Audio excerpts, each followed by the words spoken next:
आज आपको भारत का ऐसा मंदिर दिखाते हैं जिसके बारे में कहा जाता है कि ये केवल रात को खुलता है। जी हाँ, आप सही सुन रहे हैं। वृंदावन का ऐसा मंदिर जो केवल शाम 5 बजे से 10 बजे तक खुलता है। बड़ा ही सुंदर मंदिर है। इसका प्रवेश द्वार सुंदर संगमरमर से बना हुआ है। यहाँ पर लाखों आदमी हमेशा दर्शन के लिए आते हैं। यह मंदिर है प्रेम मंदिर, जो वृंदावन का प्रसिद्ध मंदिर है। प्रवेश द्वार के अंदर जाते ही यहाँ पर सुंदर रोशनी बिखेरते हुए अनेक नज़ारे दिखाई पड़ते हैं। एक तरफ नदी में तैरता हुआ कालिया नाग, पास में श्री कृष्ण और उनके सखा खेल रहे हैं।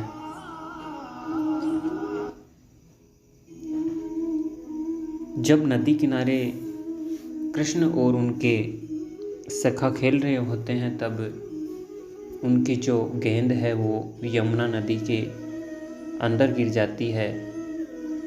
तब सभी जो साथी थे उन्होंने बोला, हे कृष्ण, हमें हमारी गेंद वापस चाहिए। तो गेंद लेने के लिए जैसे ही यमुना जी में उतरते हैं तो वहाँ पर विषधारी कालिया नाग उनको डसने की कोशिश करता है, लेकिन कृष्ण भगवान भी उसका जो अहम और अहंकार था उसे नष्ट करने के लिए उसे सबक सिखाते हैं। यहाँ पर सुंदर बगीचे सजाए हुए हैं।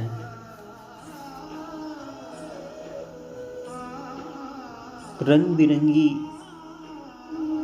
लाइटों की रोशनी से यूं नज़र आता है कि हम इस नज़ारे को हमेशा देखते रहे। यह एक ऐसा स्थान है जिसको छोड़कर जाने का मन भी नहीं करता।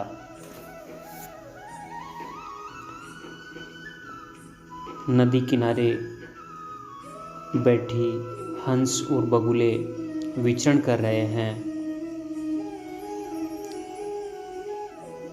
जो प्राकृतिक दृश्य हैं जो वहाँ पर बड़े ही सुंदर तरीके से दिखाए हुए हैं। वहाँ का नज़ारा बड़ा ही सुंदर था।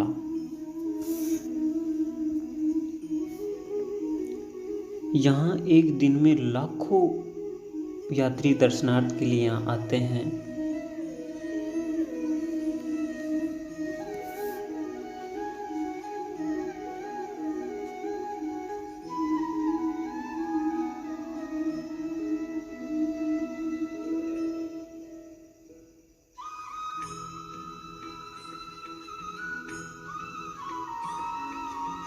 इस मंदिर में आने के बाद लोगों का मन जाने का नहीं करता, क्योंकि यहाँ के नज़ारे बड़े ही प्राकृतिक रूप से दर्शाए हुए हैं। यूँ लगता है जैसे हम किसी वन विहार में नदी के तट पर कलकल बहती नदी और पास में पेड़ों के झुंड आदि नज़ारे देखने को मिलते हैं, जिससे यूँ लगता है कि हम हमेशा इस नज़ारे का आनंद लेते रहें। बड़ा ही सुंदर नज़ारा हमें देखने को मिल रहा है।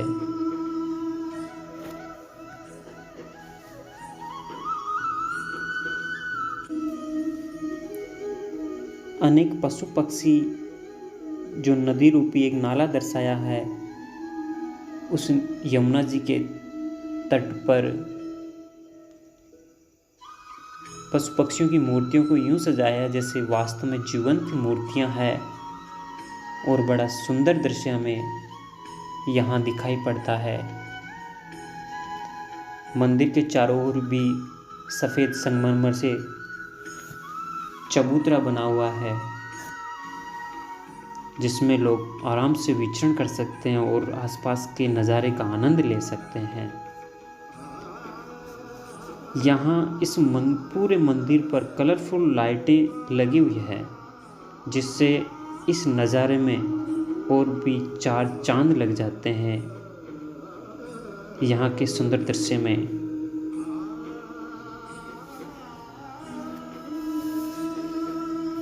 वास्तव में मैंने ऐसा मंदिर कहीं नहीं देखा।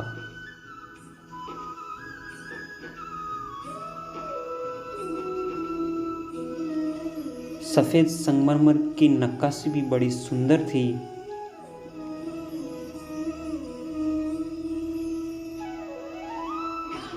मंदिर के पीछे की तरफ भी एक छोटा बगीचा और उस बगीचे में खिलते फूल, गाय बछड़े और कानाखे सखा विचरण करते हुए दिखाई पड़ते हैं। उनकी मूर्तियाँ यूँ सजाई है जैसे वास्तव में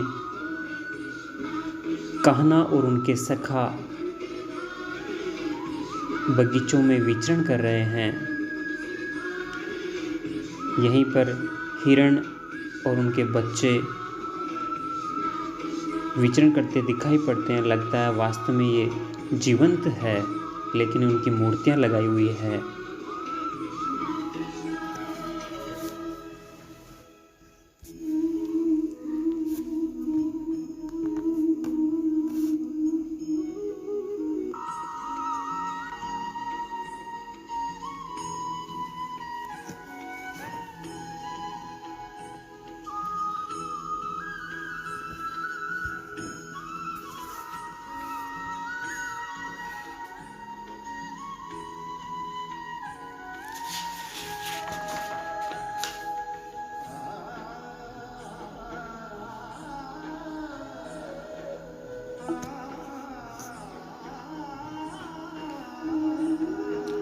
बड़ा ही सुंदर नज़ारा यहाँ का दिखाई पड़ता है।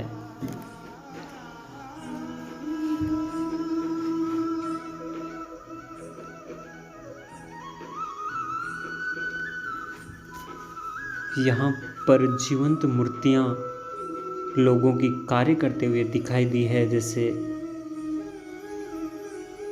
बगीचे में कान्हा अपने सखाओं के साथ वार्तालाप कर रहे हैं।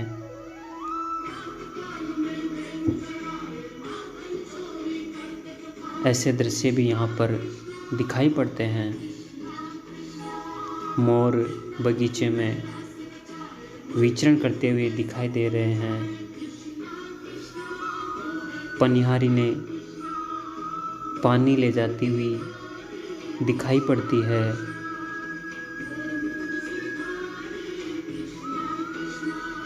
एक बार प्रवेश के बाद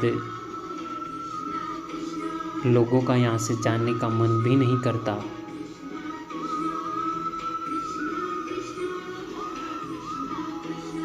क्योंकि मंदिर के चारों तरफ सुंदर बगीचे, पशु पक्षी,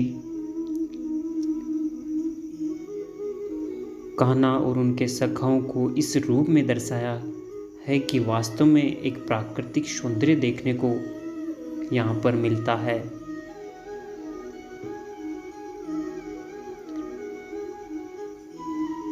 कई मूर्तियाँ तो हिलती डुलती भी नजर आती है, जिसे तकनीकी सहायता से चलाया जा रहा है, लेकिन वो जीवंत दिखाई पड़ती है।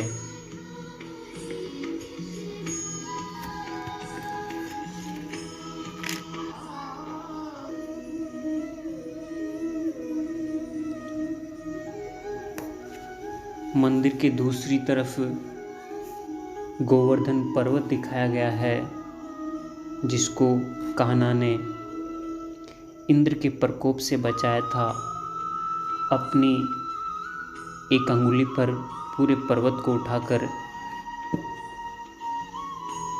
वहाँ के निवासियों का सुरक्षा की थी।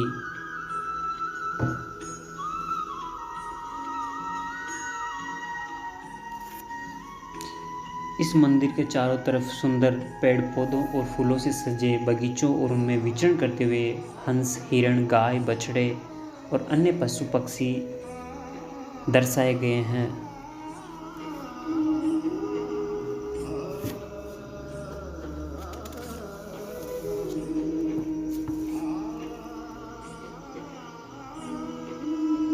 यह गोवर्धन पर्वत और उसके नीचे पूरे ग्रामवासी इकट्ठा हो गए जब इंद्र ने अपना प्रकोप दिखाना शुरू किया। तो इस गोवर्धन पर्वत को कान्हा ने अपनी अंगुली पर उठाकर समस्त ग्रामवासियों की सुरक्षा की थी।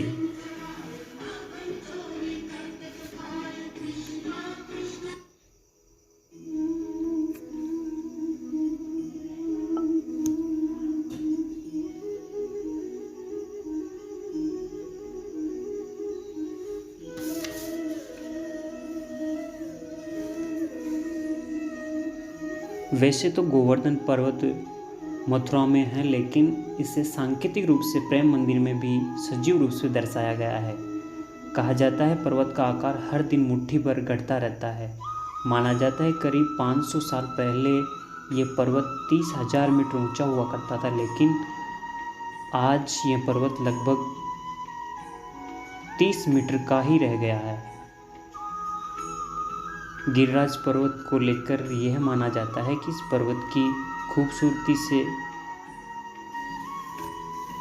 प्रभावित होकर पुलस्त्य ऋषि बहुत प्रभावित हुए। उन्होंने द्रोणाचल पर्वत से इसे उठाकर साथ लाना चाहा, तो गिरिराज जी ने कहा कि आप मुझे जहाँ भी पहली बार रखेंगे मैं वहीं स्थापित हो जाऊंगा। रास्ते में साधना के लिए ऋषि ने पर्वत को नीचे रख दिया। साधना के बाद उठाना चाहा तो उठा नहीं पाए। तभी क्रोध में आकर ऋषि से शाप दे दिया। ऋषि जी ने शाप दिया कि आप रोज मुट्ठी भर घटते जाओगे, और इसी कारण हमेशा वो घटते जा रहे हैं।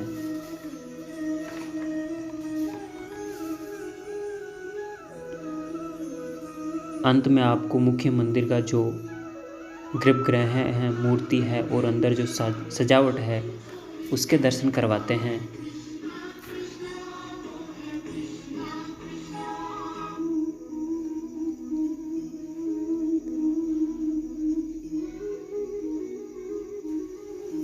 सफ़ेद संगमरमर से बने पिलर भी बड़े सुंदर है और लंबा चौड़ा यहाँ का प्रांगण है। प्रांगण के चारों तरफ भी मूर्तियाँ लगी हुई हैं और उनमें प्रकाश से रंग बिरंगे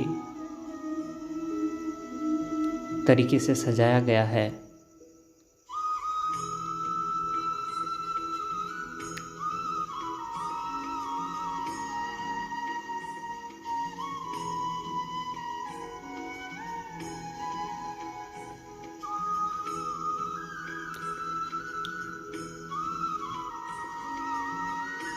मुख्य मंदिर में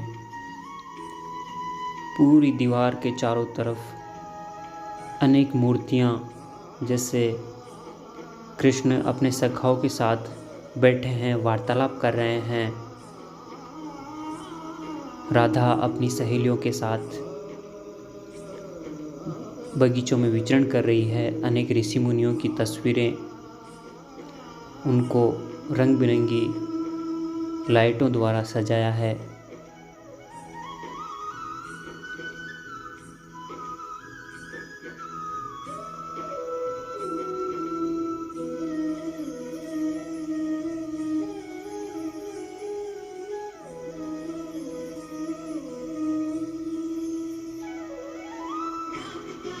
यह मंदिर 2 मंजिला है।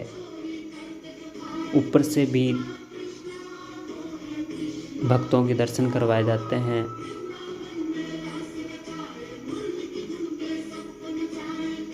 दूसरी मंजिल से भी मंदिर का नज़ारा बड़ा ही सुंदर दिखाई पड़ता है।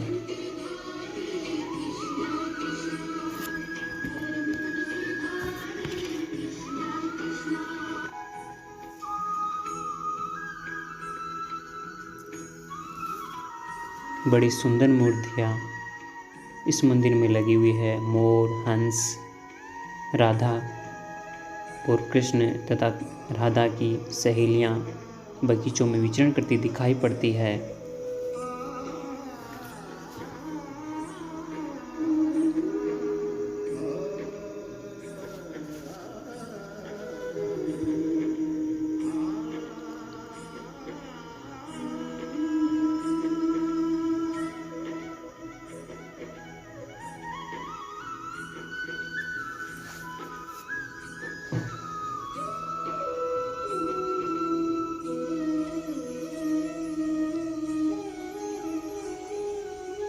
ऐसे और वीडियो देखने के लिए चैनल को सब्सक्राइब करें, वीडियो को लाइक करें।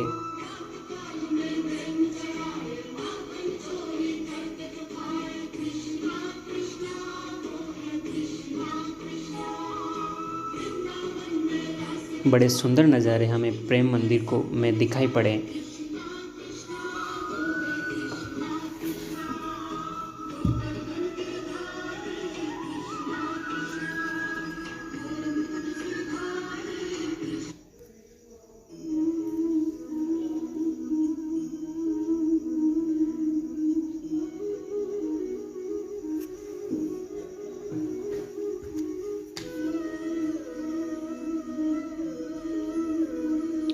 दूर से भी यह मंदिर बड़ा सुंदर प्रतीत होता है।